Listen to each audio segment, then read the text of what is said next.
안녕하십니까. 이어서 원주권 뉴스입니다. 사흘 만에 다시 강원도 하루 확진자가 2,000명대로 올라섰습니다. 오늘 0시 기준 강원도 일일 확진자는 2,478명으로 전날보다 1,412명, 지난주 같은 요일보다 469명 늘었습니다. 지역별로는 원주가 607명으로 지난 4월 26일 이후 석 달 만에 600명대를 기록했고 횡성 48명, 영월 38명, 평창 13명 등입니다. 지난 일주일 사이 하루 평균 확진자는 1,972명으로 2,000명을 목전에 두고 있습니다. 도내 누적 사망자는 879명, 병상 가동률은 51.1%입니다. 김진태 강원도지사가 도청사 신축을 위한 로드맵을 발표했습니다. 도청사의 캠프페이지 이전에 대한 원점 재검토 입장을 밝혀온 김 지사는 다음 달 부지선정위원회를 구성해 용역과 공론회 절차를 거쳐 연내에 부지 선정을 마무리하겠다고 밝혔습니다.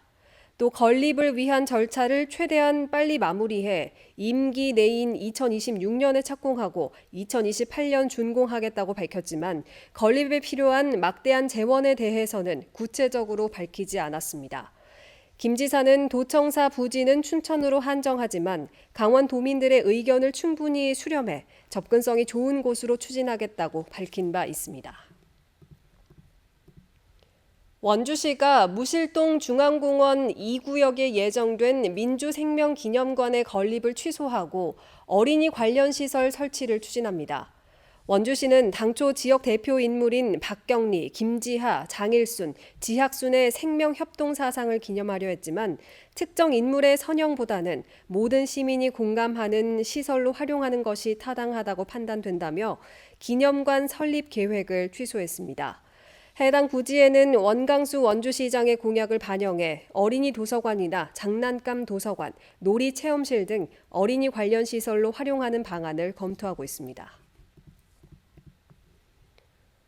강원도 농촌자원복합지원 사업으로 추진된 평창 대화농협 방울토마토 산지 유통시설이 준공됐습니다.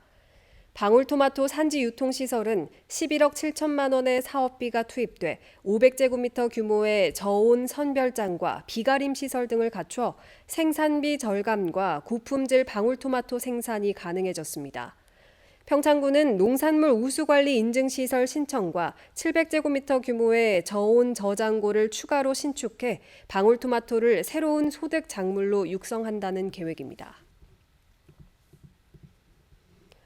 어린이들이 안전하게 통학버스를 타고 내릴 수 있는 안심 정류장이 아파트 단지 내에 조성됩니다.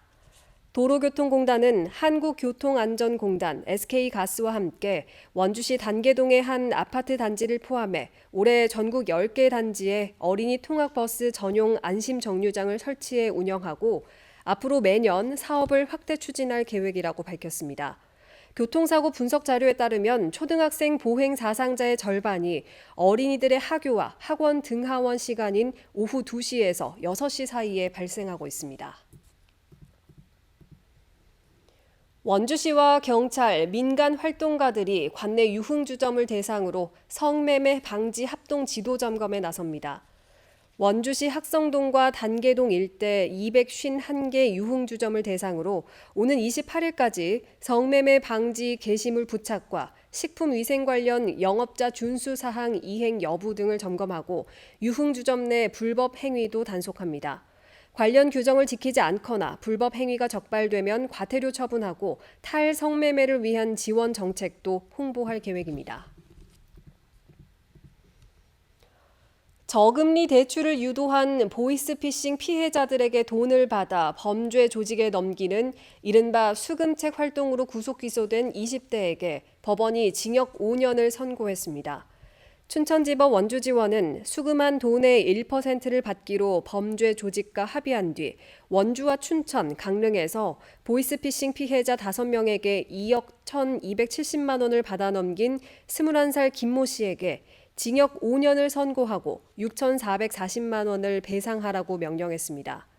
재판부는 이미 제2, 제3 금융권의 대출이 있는 피해자들만 노린 이 범죄 조직이 저금리 대출을 해주겠다며 유도한 뒤 계약 위반으로 금감원에 신고당하지 않으려면 기존 대출금을 상환하라고 협박해 금융기관 직원을 사칭한 김 씨를 통해 돈을 받아갔다고 판시했습니다. 평창군이 농업용 드론을 활용한 돌발 병해충 방제 지원에 나섭니다.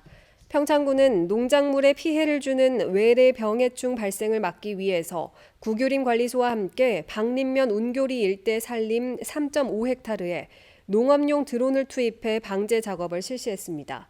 농업용 드론을 활용하면 어려운 지형도 쉽게 방제가 가능한 만큼 돌발 해충 확산 방지를 위해 협업 방제를 지속해 나갈 방침입니다.